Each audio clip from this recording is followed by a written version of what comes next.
આ ફિલ્મ માતાજી અને સંઘવી પરિવારના સચિત્ર ઇતિહાસ તથા ધાર્મિક ભાવનાઓ પરથી પ્રેરિત કલ્પિત રજૂઆત છે.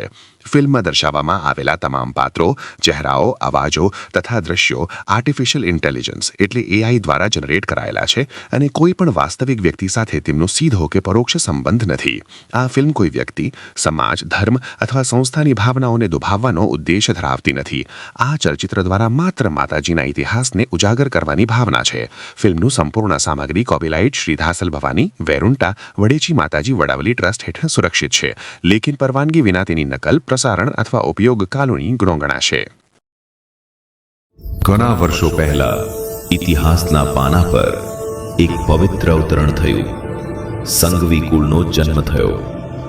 માતાજીના મંગલ આશીર્વાદથી આ કુળ ફૂલ્યું ફાળ્યું અને સંઘવી પરિવારની પવિત્ર પરંપરા વિકસતી ગઈ. સમયની સાથે આ ગૌરવસભર વારસો પેઢી દર પેઢી વિસ્તરતો ગયો. આ છે સંઘવી પરિવારનો સચિત્ર ઇતિહાસ. ગૌરવ, સંસ્કાર અને સંકલ્પની અવિરત યાત્રા.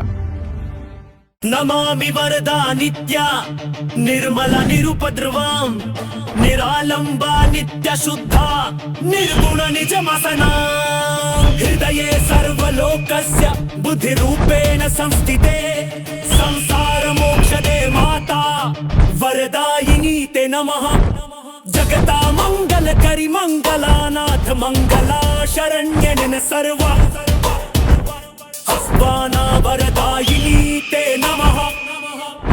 વરદે મમ માતા ત્વં દીનોહં તવ કિંકર વિદન્યા મે ગતિર્નાસ્તિ કામાંધ પૂરય સત્વરમ.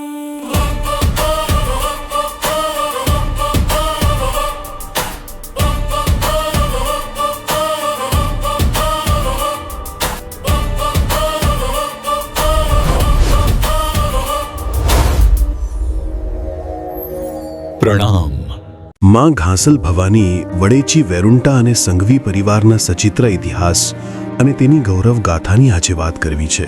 એવી ચતુર્ભુજ રૂપવાળે માં વડેચી, જેના એક હાથમાં ત્રિશૂળ, બીજા હાથે કટાર, ત્રીજા હાથમાં અક્ષય પાત્ર અને ચોથા હાથમાં ઘૂઘરો છે. માં વૈષ્ણવી દેવીના બાળ સ્વરૂપે જે વડાવલી ગામે વિરાજે છે અને સદાય જેના સંઘવી કુળ ઉપર ખમકારા છે. જૈન શાસનના તીર્થંકર દેવોના અધિષ્ઠાયક દેવો અને અધિષ્ઠાત્રી દેવીઓમાં વેરુંટા ભવાનીનું પણ સ્થાન છે. શ્રી નમિયુણ પૂજનમાં 16 વિદ્યા દેવીઓના ઉલ્લેખમાં 14મા સ્થાને તેનો ઉલ્લેખ છે. ઉપરાંત વિજય પહુત અને શાંતિકરમ સ્તોત્રમાં પણ ઉલ્લેખ છે. શ્રી પાર્શ્વનાથ પ્રભુના ચૈત્યવંદનમાં સર્વવ્યાધિનાશિની તરીકે વર્ણવેલ છે. માં વેરુંટા વડેચી તો તીર્થંકરોના પણ અધિષ્ઠાત્રી દેવી છે. એવા પરમ પાવનીય માં વેરુંટા સંઘવી પરિવારના કુળદેવી કઈ રીતે બન્યા અને સંઘવી પરિવાર સાથે માનો નાતો કઈ રીતે બંધાયો? આવો જાણીએ. જળ થોડા તળ છીછરા, કામન લંબે કેશ, નર પટાધર નીપજે, આયો મરુધર દેશ. સંવત 505, રાજસ્થાનની મરુભૂમિ. એમાં એ સાંભર પરગણો, એમાં ભીનમાલ નગરી અને એ ભીનમાલ નગરીનો ચૌહાણ કુળનો રાજવી રાજા રણમલસિંહ ચૌહાણ. આમ દયાળુ, પ્રજાવત્સલ, પ્રજાના દુઃખે દુઃખી થનારો રાજવી, પણ એની એક જ કુટેવ શિકાર. શિકારનો ભારે શોખીન. એમાં એકવાર સવારના સમયે ઘોડે સવાર થઈ સૈનિકો સાથે જંગલમાં શિકાર માટે નીકળ્યો છે.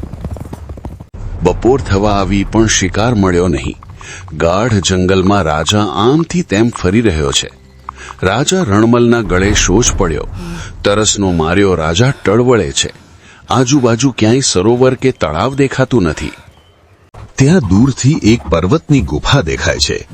ગુફાની બહાર ઉભેલા જૈન યતિઓ દ્રશ્યમાન થાય છે. રાજા ઝડપભેર ગુફા પાસે આવ્યો. ઘોડા ઉપરથી ઉતરીને જૈન યતિઓને નમન કર્યા. ત્યાં તમામ યતિઓના ગુરુદેવ યતિ શ્રી જીવદેવ પ્રભમેરજી રાજાને આવકારે છે. પધારો રાજન. આપ જંગલમાં શિકારે ગયા હતા પણ શિકાર મળ્યો નથી. આપને તરસ લાગી છે, પાણી પીવા માટે અહીંયા આવ્યા છો ને?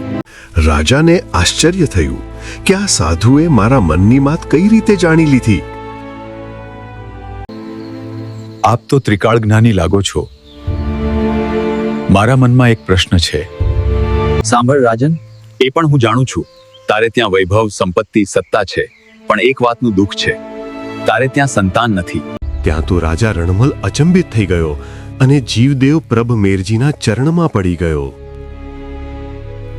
જી ગુરુદેવ, મારા પાસે બધું જ છે, પણ મારા પછી કોણ? એ ભય મને કોરી ખાય છે. બોલ રાજન, તારે સંતાન સુખ જોઈએ છે? હા મહાત્મા, મારે કોઈ પણ ભોગે સંતાન સુખ જોઈએ છે. આપ કહો એ કરવા તૈયાર છું. તો સાંભળ રાજન, મારી માં વડેચી વૈરુંટાની કૃપાથી તારે ત્યાં સંતાન પ્રાપ્તિ થશે. પણ તારે મને એક વચન આપવું પડશે કે હવે પછી હું કોઈ પણ જાતની જીવ હિંસા નહીં કરું. હા મહાત્મા, આજથી હું પ્રતિજ્ઞા લઉં છું કે આજ પછી ક્યારેય જીવ હિંસા નહીં કરું. તો જા રાજન, માં વડેચી વૈરુંટાની કૃપાથી તારે ત્યાં પારણું બંધાશે. રાજા રણમલની ખુશીનો પાર ના રહ્યો અને યતિશ્રીના પગે લાગીને મહેલ તરફ પાછો ફરે છે. ને આ બાજુ યતિશ્રી જીવદેવ પ્રભજી માં ઘાસલ ભવાની વડેચી વૈરુંટાનું સ્મરણ કરે છે. ગતિસ્વમ ત્વમેકા ભવાની. માં પ્રગટ થયા. હું ઘાસલ ભવાની વડેચી વૈરુંટા તમારી આરાધનાથી પ્રસન્ન થઈ છું. માંગો શું જોઈએ છે? મારા માટે તો શું માંગુ, પણ માં, આજે એક સેવકને વચન અપાઈ ગયું છે કે તારે ત્યાં સંતાનની પ્રાપ્તિ થશે. હવે મારા આ વચનની લાજ રાખી લેજે માં. યતિશ્રી, તમારું વચન સિદ્ધ થશે. આજથી 9.25 મહિને રાજાને ત્યાં 2 પુત્રોનો જન્મ થશે. આટલું કહી માતાજી અંતર્ધ્યાન થયા. અહીં યતિશ્રીએ રાજાને સમાચાર મોકલ્યા કે માં ઘાસલ ભવાનીની કૃપાથી આપને ત્યાં 2 જોડકા પુત્રોનો જન્મ થશે. સમયને જતા ક્યાં વાર લાગે છે, એમ બરાબર 9.25 મહિને રાજા રણમલને ત્યાં 2 જોડકા પુત્રોનો જન્મ થયો. એકનું નામ ભીમસેન અને બીજાનું નામ રાજકુમાર રાખવામાં આવ્યું. થોડા દિવસ બાદ રાજા રણમલ પોતાના 2 પુત્રો અને રાણી સાથે વાજતે ગાજતે ગુરુ શ્રી જીવદેવ પ્રભુમેરજીના આસને આવે છે. પ્રણામ ગુરુદેવ. આપની કૃપાથી મારે ત્યાં 2 પુત્રોની પ્રાપ્તિ થઈ છે. હવે આપ માંગો તે આપું. રાજન, અમે તો તપસ્વી છીએ, અમારે પરિગ્રહ ના જોઈએ. પણ જેની કૃપાથી તમને પુત્રોની પ્રાપ્તિ થઈ છે એવી માં ઘાસલ ભવાનીને કુળદેવી તરીકે સ્થાપી કાયમ તેમની આરાધના કરો. જી ગુરુદેવ, આજથી માં ઘાસલ ભવાની અમારા કુળદેવી અને આપ અમારા કુલગુરુ. આજે હું પંચની સાક્ષીએ 12 વ્રતધારી શ્રાવક બનું છું. આમ રાજા રણમલસિંહ ચૌહાણે જૈન ધર્મ અંગીકાર કર્યો. ભીનમાલમાં માતાજીનું ભવ્ય મંદિર બનાવી અને માતાજીની સુવર્ણની પ્રતિમા બનાવી, પ્રતિષ્ઠા કરવામાં આવી અને ગૌત્ર ગુરુની ગાદી સ્થાપી. રાજા રણમલની અમુક પેઢીઓ પછી તેમના વંશજ શ્રી જંબુસ્વામી મહેતા અને તેમના ધર્મપત્ની માનકુંવર વહુ અને તેમના 2 પુત્રો જાજડ અને બીજડ એ યતિશ્રી ચંદ્ર પ્રભમેરુજીની નિશ્રામાં શ્રી સિદ્ધાચલજી તીર્થનો વિશાળ સંઘ કાઢ્યો અને સિદ્ધાચલ ઉપર સ્વામી વાત્સલ્ય અને ધર્મકાર્યો તથા દાન પુણ્ય કાર્યો કર્યા. ત્યારથી જ રાજા રણમલ ચૌહાણના વંશજને વિક્રમ સંવત 975માં સંઘવીની પદવી મળી. ત્યારબાદ વિક્રમ સંવત 1125માં યતિ શ્રી શિલગુરુ મેરજીની નિશ્રામાં ફરીથી શ્રી સિદ્ધાચલજીનો સંઘ કાઢ્યો. આ સંઘમાં પ્રથમ સંઘથી પ્રમાણમાં વિશાળ હાથી, ઘોડા, 25 વાજિંત્રો સાથીના ગાડા, જૈન તેમજ જૈનેતરો આ વિરાટ સમૂહમાં જોડાયા. રસ્તામાં આવતા ગામોમાં ચૈત્યો ધર્મશાળા બનાવતા પાટણ આવ્યા. પાટણમાં વીરવર સિદ્ધરાજ જયસિંહે આ સંઘનું ભવ્ય સ્વાગત કર્યું અને પાટણ નગરીમાં વસવાટ માટે ખૂબ આગ્રહ કર્યો. રાજન, આપની આજ્ઞા શિરોમાન્ય, પણ વખત આવીએ અમે જરૂરથી આપના રાજ્યમાં રહેવા માટે આવીશું. અને ત્યાંથી સંઘ આગળ ચાલી સિદ્ધ ક્ષેત્રમાં પહોંચ્યો. આશરે 7,500 સોના મહોરનું દાન કર્યું. મોટો સ્વામી વાત્સલ્ય કરવામાં આવ્યો.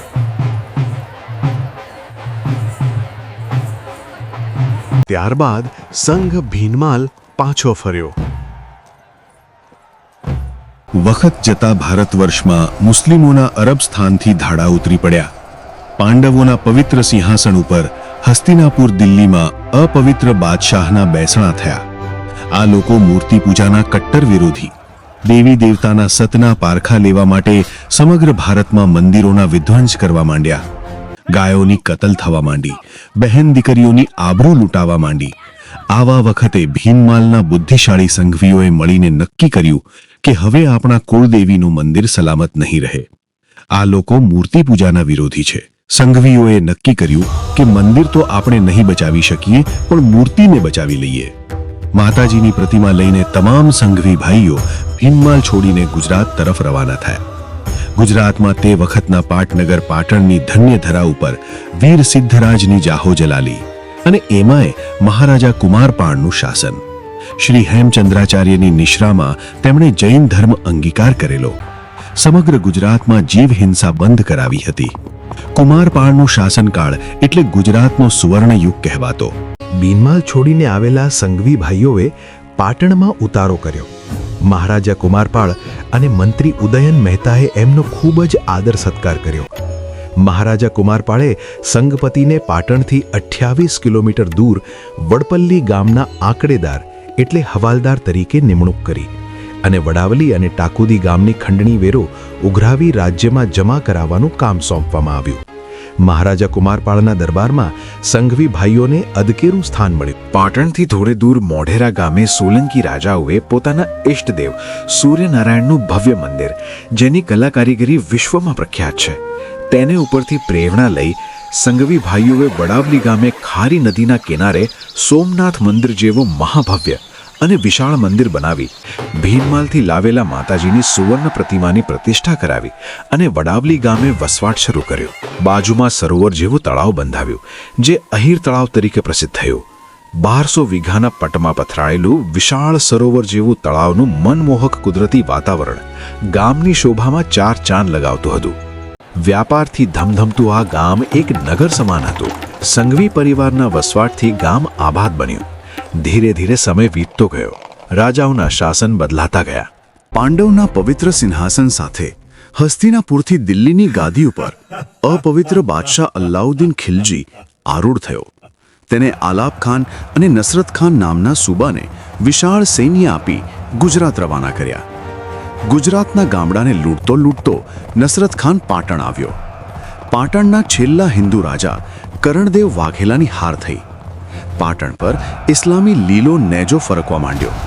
મોટા પાયે ધર્મ પરિવર્તનનો ખેલ શરૂ થયો. ધર્મ પરિવર્તન કરીને મુસલમાન બનેલા લોકોને પાટણ આજુબાજુ વસાવવાનું શરૂ થયું. આમ વડાવલી ગામમાં પણ આવા લોકો આવીને વસ્યા. અલગ પ્રજા, અલગ ખાનપાન. ગામના આ વિશાળ તળાવમાં માછીમારીનો ધંધો શરૂ થયો. આ બાજુ અહિંસામાં માનવાવાળા જૈન પરિવારોના અંતર કકળી ઉઠ્યા. મોવડીઓ મળ્યા. રાતોરાત તળાવ તોડી આખો સંઘવી સમુદાય રાત્રે જ પ્રયાણ કરી ચાણસમા, ભાભર, પાલીતાણા, આદરિયાણા, કચ્છ, સાંતલપુર, કાઠિયાવાડ, વડાવલીની આજુબાજુના ગામોમાં જેને જ્યાં સગવડ મળી ત્યાં જઈને વસ્યો. વેપાર કરતો વર્ગ ગામમાંથી જતા રહેવાથી ગામ પડી ભાંગ્યું. આયરો પણ જતા રહ્યા. સોલંકી યુગમાં વસેલું આ ગામ મુગલ કાળમાં રાધનપુર નવાબના કબજામાં આવ્યું. વડપલ્લી સંપૂર્ણ નાશ પામ્યું. વડાવલીથી સાંતલપુર વિક્રમ સંવંત 1513માં આવ્યા.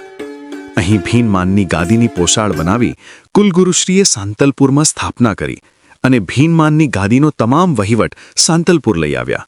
સાંતલપુરની આ ગોત્ર ગાદી ઉપર પ્રથમ પરમ પૂજ્ય મહાત્મા શ્રી માણેકચંદજી, તેમના પછી પરમ પૂજ્ય મહાત્મા શ્રી જશરાજજી, પછી અનુક્રમે પરમ પૂજ્ય મહાત્મા શ્રી આનંદચંદજી, પરમ પૂજ્ય મહાત્મા શ્રી માધવચંદજી, પરમ પૂજ્ય મહાત્મા શ્રી ખુશાલચંદજી, પરમ પૂજ્ય મહાત્મા શ્રી લક્ષ્મીચંદજી, પરમ પૂજ્ય મહાત્મા શ્રી મોતીચંદજી બિરાજમાન થયા. ગાદી બિનવારસ ન બને એટલા માટે ગોરજીએ લગ્ન પ્રથા અપનાવી અને સંસારી બન્યા. શ્રી મોતીચંદજી મહાત્મા પછી તેમના સુપુત્ર પરમ પૂજ્ય શ્રી રામચંદ્રજી બાબા થયા. પરમ પૂજ્ય શ્રી રામચંદ્રજી બાપા સંવત 2018માં દેવ થયા. ત્યાર પછી તેમના પુત્ર પરમ પૂજ્ય શ્રી દેવીચંદ્રજીને વિધિવત તિલક કરી શાલ ઓઢાડી ગાદીએ બેસાડ્યા.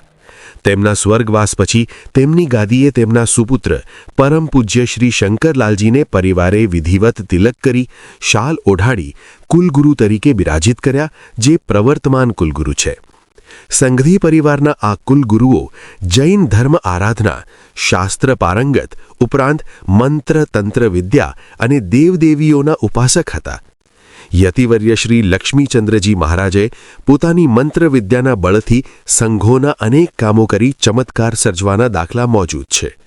આજે પણ અનેક પુરાણો, શાસ્ત્રો, આગમોની હસ્તપ્રતો આ પોશાળમાં મોજૂદ છે.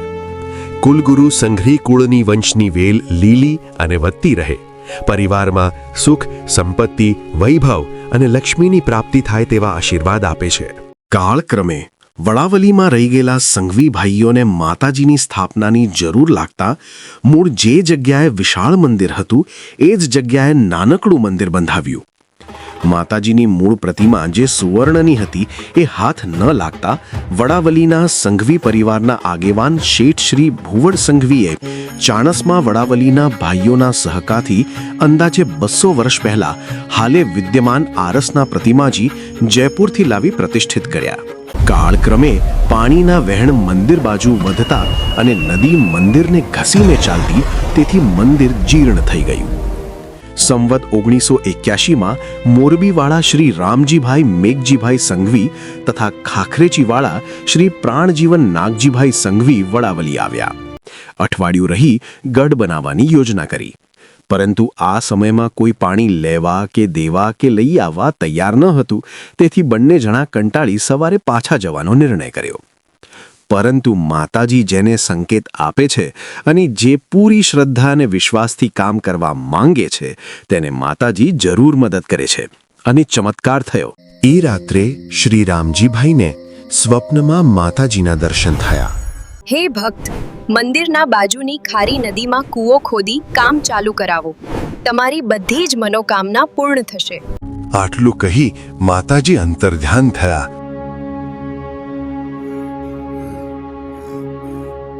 શ્રી રામજીભાઈએ સવારે ઉઠીને સૌને સ્વપ્નની વાત કરી. ત્યારે ગામવાળા કહે કે તમે હાવ મૂર્ખ છો એમ વળી સ્વપ્નમાં માતાજી આવતા હશે તે? અને આ તો ખારી નદી છે, એમાં વળી મીઠું પાણી ક્યાંથી નીકળે છે? ખારા પાણીથી વળી ચણતર થતું હશે. ત્યારે શ્રી રામજીભાઈએ જ કીધું, મને મારા માતાજી પર પૂરેપૂરી શ્રદ્ધા છે. તમે કૂવો ખોદાવો, પણ જોજો હો પાણી ચાકતા નહીં. કૂવો ખોદવામાં આવ્યો, પાણી નીકળ્યું. શંકાશીલ માણસોની શંકા નિવારવા ગામના મુખીને બોલાવવામાં આવ્યો. મુખીએ પાણી ચાખ્યું અને અમૃત જેવું મીઠું પાણી ચાખ્યા પછી મુખી બોલ્યા, આવું પાણી તો આખા પરગણામાં ક્યાંય નથી જોયું. આમ આજ પાણીથી ચણતરનું કામ ચાલુ થયું. કોટનું કામ પૂરું થઈ ગયું અને તરત જ પાણી ખારું થઈ ગયું. દિન ગણતા માસ ગયા, વર્ષો આતર્યા, સુરતે ભૂલી સાહિબી, નામે વિસર્યા. ઘણા વર્ષો પછી આજ રામજીભાઈના પુત્ર શ્રી કસ્તુરચંદભાઈ તથા શ્રી જયંતીલાલ પ્રભુદાસભાઈ પાલીતાણાવાળા માતાજીના દર્શનાર્થે વડાવલી આવ્યા. ત્યારે મંદિરની જીર્ણ હાલત જોઈ મનોમન મંદિરનો જીર્ણોદ્ધાર કરવાની પ્રેરણા થઈ. પોતે મુંબઈ વસતા હોય મુંબઈ મુકામે સંઘવી ભાઈઓને બોલાવી પોતાનો વિચાર રજૂ કર્યો. ઉત્સાહી ભાઈઓએ આ વિચારને વધાવી લીધો અને માનનીય શ્રી અમરચંદભાઈ સંઘવીના પ્રમુખપણા નીચે કમિટી તૈયાર થઈ. તારીખ 30/9/1976ના રોજ ચાણસમા મુકામે પ્રમુખ શ્રી અમરચંદભાઈ સંઘવી, શ્રી કસ્તુરભાઈ સંઘવી, ચાણસમા નિવાસી શ્રી સૂરજમલભાઈ સંઘવી, ભાબર નિવાસી શ્રી ગોબરભાઈ સંઘવી તેમજ સાતલપુર, ભાબર, આદરિયાણા, મોરબી, પાલીતાણા વગેરે સ્થળોમાં વસતા સંઘવી ભાઈઓની મીટિંગ બોલાવી. સર્વાનુમતે નિર્ણય લીધો કે નાનું છતાં શિખરબદ્ધ મંદિર બંધાવવું અને મુંબઈવાસી ભાઈઓએ ગામે ગામ ફરી સંઘવી પરિવારમાં જાગૃતિ લાવી બધાને યથાશક્તિ ફાળો આપવાનું જણાવ્યું અને સારો ફાળો થઈ ગયો. શિખરબદ્ધ મંદિર તૈયાર થયું. પછી ભવ્યાતિ ભવ્ય પ્રતિષ્ઠા મહોત્સવનું આયોજન કરવામાં આવ્યું. આ પ્રસંગ સમસ્ત સંઘવી પરિવાર માટે યાદગાર બની રહે તેવી ભાવના સાથે ત્રિદિવસીય મહોત્સવ ઉજવી સંવત 2037ના મહાસુદ તેરસને તારીખ 16/2/1981 કુળદેવીના મંદિરનો પ્રતિષ્ઠા મહોત્સવ ધામધૂમથી ઉજવવામાં આવ્યો. મંદિરની પ્રતિષ્ઠા મુંબઈના અનંતનાથ દેરાસરના ગાદીપતિ યતિવર્ય શ્રી મદનચંદજી ચિત્તોડગઢના હાથે વિધિ વિધાન સાથે સંપન્ન થઈ. ત્યારબાદ 26 જાન્યુઆરી 2001માં આવેલ પ્રચંડ ભૂકંપના કારણે મંદિરને થોડું ઘણું નુકસાન થયું. તેથી માનનીય શ્રી વાડીલાલ રતનજીભાઈ સંઘવીના પ્રમુખપણા અને માનનીય શ્રી પ્રભુલાલ કપૂરચંદ સંઘવીના મંત્રીપણા નીચે કમિટી તૈયાર કરવામાં આવી અને મંદિરનો ફરીથી જીર્ણોદ્ધાર કરવાનું નક્કી કરવામાં આવ્યું. સંવત 2059ના ફાગણ સુદ તેરસના ગુરુવાર તારીખ 6/3/2003ના રોજ નૂતન મંદિરનું ભૂમિપૂજન કરવામાં આવ્યું અને સંગે મરમર આરસનું ભવ્યાતિભવ્ય મંદિરનું નિર્માણ કરવામાં આવ્યું. સંવત 2061 મહાસુદ 11 શનિવાર તારીખ 19/2/2005થી મહાસુદ 13 સોમવાર તારીખ 21/2/2005 સુધી ત્રિદિવસીય ભવ્ય મહોત્સવ સાથે મંદિરને પુનઃ પ્રસ્થાપિત કરવામાં આવ્યું. વડેચી માતાજીના અનેક પરચા અને માતાજીની શક્તિનો પરિચય ઘણા પરિવારને મળ્યો છે. શક્તિમાં વધારો કરવા આ સ્થાનને શક્તિપીઠની વિધિથી પણ નવાજવામાં આવ્યું છે. આ છે વડાવલી વડેચી માતાજીનો ભવ્ય ઇતિહાસ અને સંઘવી પરિવારની ઉજળી પરંપરા અને વારસો. માતાજીના મંગલ આશીર્વાદ સદાય પરિવાર ઉપર અમૃતમય રીતે વરસતા રહે, તેમની ભક્તિ વધતી રહે, સૌ પરિવારો સુખી, નિરોગી, વૈભવશાળી અને સમૃદ્ધ બને એવી શુભેચ્છા અભ્યર્થના સાથે હું આપની રજા લઉં છું. બોલો વડેચી માત કી જય.